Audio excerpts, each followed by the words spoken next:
Hello, second grade. I'm so excited to not be in that attic anymore. Had to come out here and get some fresh air in my secret garden. Trying to dust off all the cobwebs and dust I had from being stuck in that attic. We are now mice. A mouse. Think about your life. How would that change? Would it be good or bad? What could you do now that you're a mouse that you couldn't do before? Is that good or bad? I don't know. We'll find out. But now we're mice, and we have to navigate with Bruno and figure out, gotta get back to Grandmama. It's gonna be tough, especially in a hotel where they want to get rid of mice, obviously, because they've got food and people staying there. Nobody wants to be around mice. But enjoy Chapter 14. Hello, Grandmama. As soon as I was out of the ballroom, I took off like a flash. I streaked down the corridor, went through the lounge and the reading room and the library and the drawing room, and came to the stairs. Up the stairs I went, jumping quite easily from one to the other, keeping well in against the wall all the time. "Are you with me, Bruno?" I whispered. "Right here," he said. My grandmother's room and my own were on the 5th floor. It was quite a climb, but we made it without meeting a single person on the way, because everyone was using the lift. On the 5th floor, I raced along the corridor to the door of my grandmother's room. A pair of her shoes was standing outside the door to be cleaned. Bruno was alongside me. "What do we do now?" he said. Suddenly, I caught sight of the chambermaid coming along the corridor towards us. I saw at once that she was the one who had reported me to the manager for keeping white mice. Not, therefore, the sort of person I wanted to meet in my present condition. "Quick!" I said to Bruno. "Hide in one of those shoes." I hopped into one shoe and Bruno hopped into the other. I waited for the maid to walk past us. She didn't. When she came to the shoes, she bent down and picked them up. In doing this, she put her hand right inside the one I was hiding in. When one of her fingers touched me, I bit it. It was a silly thing to do, but I did it instinctively, without thinking. The maid let out a scream that must have been heard by ships far out in the English Channel, and she dropped the shoes and ran like the wind down the corridor. My grandmother's door opened. "What on earth is going on out here?" she said. I darted between her legs and into her room, and Bruno followed me. "Close the door, Grandmama," I cried. "Please, hurry."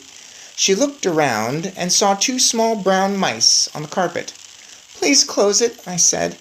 And this time she actually saw me talking and recognized my voice. She froze and became absolutely motionless.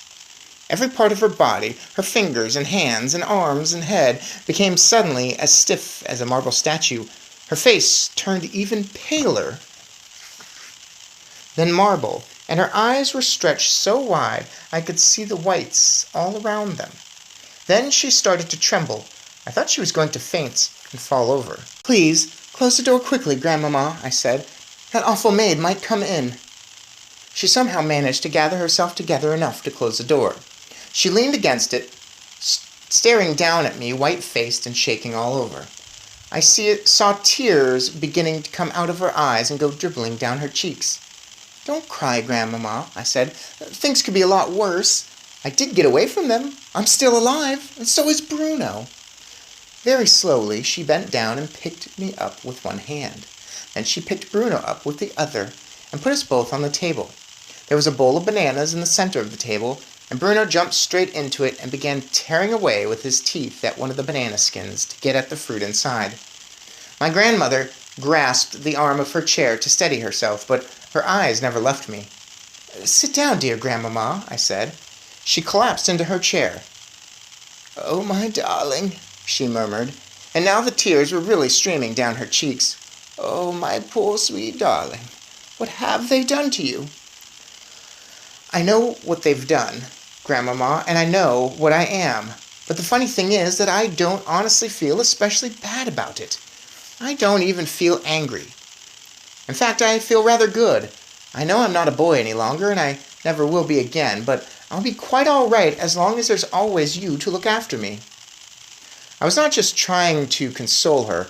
I was being absolutely honest about the way I felt. You may think it odd that I wasn't weeping myself. It was odd. I simply can't explain it. "Of course I'll look after you," my grandmother murmured. "Who is the other one?" That was a boy called Bruno Jenkins, I told her. They got him first. My grandmother took a new long black cigar out of the case in her handbag and put it in her mouth. Then she got out a box of matches. She struck a match with her fingers, but her fingers were shaking so much that the flame kept missing the end of the cigar. When she got it lit at last, she took a long pull and sucked in the smoke. That seemed to calm her down a bit. "Where did it happen?" she whispered. "Where's the witch now? Is she in the hotel?" "Grandmama," I said, "it wasn't just one. It was hundreds. They're all over the place. They're right here in this hotel this very moment." She leant forward and stared at me. You don't mean to tell me they're holding the annual meeting right here in the hotel?" "They've held it, Grandmama. It's finished. I heard it all. And all of them, including the Grand High Witch herself, are downstairs now. They're pretending they're the Royal Society for the Prevention of Cruelty to Children. They're all having tea with the manager. And they caught you?" "Well, they smelt me out," I said. "Dog's droppings, was it?" she said, sighing. "I'm afraid so, but it wasn't strong. They very nearly didn't smell me because I hadn't had a bath for ages." "Children should never have baths," my grandmother said. "It's a dangerous habit." "I agree, Grandmama." She paused, sucking at her cigar. "Do you really mean to tell me that they are now all downstairs having tea?" she said. "I'm certain of it, Grandmama." There was another pause. I could see the old glint of excitement slowly coming back into my grandmother's eyes, and all of a sudden she sat up, very straight in her chair, and said sharply, "Tell me everything right from the beginning, and please hurry." I took a deep breath and began to talk. I told about going to the ballroom and hiding behind the screen to do my mouse training. I told about the notice saying Royal Society for the Prevention of Cruelty to Children. I told her all about the women coming in and sitting down, and about the small woman who appeared on the stage and took off her mask. But when it came to describing what her face looked like underneath the mask, I simply couldn't find the right words. "It was horrible, Grandmama," I said. "Oh, it was so horrible. It was like something that was gone rotten." "Go on," my grandmother said. "Don't stop."